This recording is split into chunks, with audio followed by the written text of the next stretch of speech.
میرے والد گرامی رحمۃ اللہ تعالی علیہ کے سینے میں حب رسول اور خشیت الہی کا جو جذبہ نور تھا، اللہ تعالیٰ جل شانہ نے ان کو جو عرضاں کیا ہوا تھا، قرآن مجید کی تلاوت کرتے تو ان کی آنکھیں آنسوؤں کا خراج دیتے، اور عذاب کی آیات پر جو ان کی کیفیت ہوتی تو اس وقت ان کی اس کیفیت پہ ترس آنے لگتا۔ وہ آنسو جو حضور کی محبت میں بہے گئے اور اللہ کی خشیت میں آنسو جو بہے، وہ معمولی آنسو نہیں ہیں۔ رومی کہتے ہیں جہاں پانی گرتا ہے وہاں سبزہ اگتا ہے، جہاں آنسو گرتے ہیں وہاں رحمت اترتی ہے۔ تو یہ کتنی بڑی دولت ہے، اور یہ درد، یہ کیفیت جو ہے وہ اہل اللہ کی صحبت میں بیٹھ کر کے نصیب ہوتی ہے۔ اللہ اکبر۔ واز و تلقین ساری زندگی کا اڑنا بچھونا تھا، اور واز و تلقین میں اثر پذیری اپنے عمل کے نتیجے میں ہوتی ہے۔ انہوں نے اس قدر علمی اور دقیق نکتوں سے بھرے ہوئے خطاب نہیں کیے ہیں، سادی سادی باتیں کرتے تھے لیکن باتیں روحوں میں اترتی تھیں۔ ہم دیکھتے تھے کہ جمعۃ المبارک کے اجتماع کے اندر کبھی کبھی تو کیفیت ایسی ہوتی کہ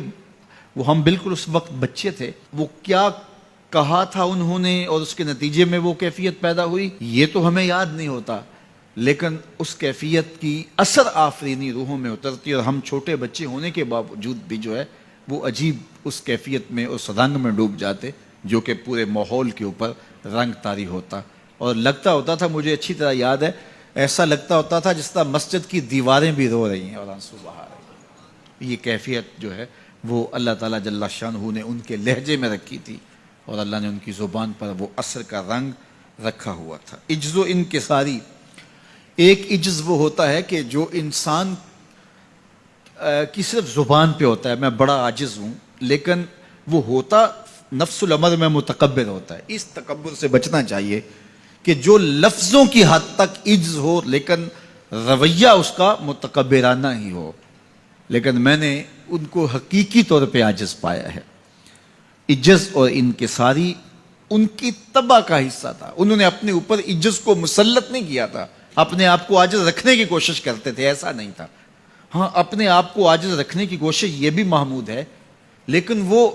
اس کیفیت میں تھے کہ وہ فطرتاً طبعاً ان کی طبیعت میں انکساری تھی اور ان کی طبیعت میں عجز تھا،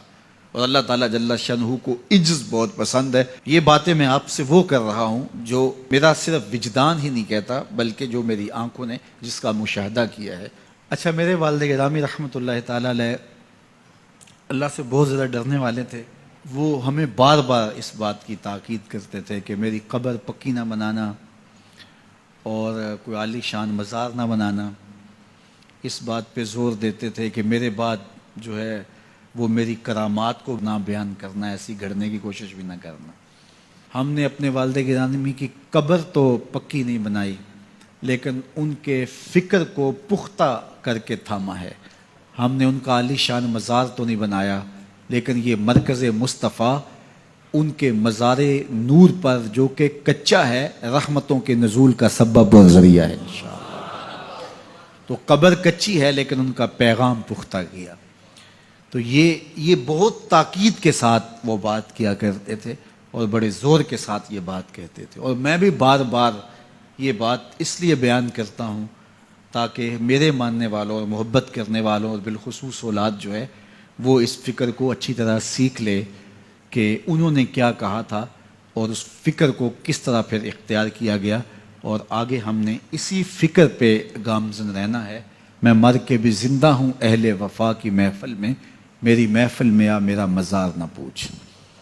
تو بزرگوں کا ذکر جہاں ہو وہاں رحمتوں کا نزول ہوتا ہے، اور میں اپنے والد گرامی کے حوالے سے آپ کو ایسی باتیں بھی بتا سکتا ہوں الحمدللہ جو 100% سچ بھی ہیں، لیکن چونکہ انہوں نے ہمیں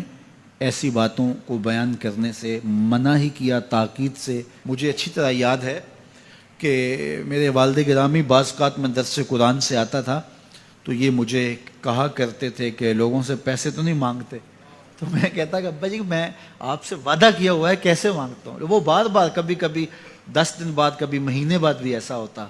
میں کہتا کیسے میں مانگ سکتا ہوں، اللہ نے آپ کی دعاؤں کی برکت سے بڑا دیا ہے، تو مجھے مانگنے کی ضرورت کہ اللہ بن مانگے عطا کر رہا ہے۔ جمعۃ المبارک کا دن تھا اور میں درس قرآن پہ تھا، اور اللہ تعالیٰ جل شانہ نے ان کو اس حالت میں اس دنیا سے اٹھایا کہ وہ میرے پہ راضی تھے، اور میری ڈیوٹی درس قرآن کی جو انہوں نے لگائی تھی وہ ڈیوٹی دیتے ہوئے اپنی آنکھوں سے انہوں نے مجھے دیکھا تھا، وہ خوش تھے۔ اس مرکز کی پہلی اینٹ انہوں نے رکھی تھی، اور آج یہ مرکز تکمیل کے مراحل کی طرف بڑی تیزی کے ساتھ بڑھ رہا ہے۔ اس وقت جب انہوں نے ہمیں بہت ساری دعائیں دی تھی اور یہاں رونقیں ہوں گی، اتنا کچھ ہوگا، اس وقت ظاہری اسباب نہیں تھے، لیکن ان کی بصیرت کی آنکھ یہ سارے مناظر دیکھ رہی تھی۔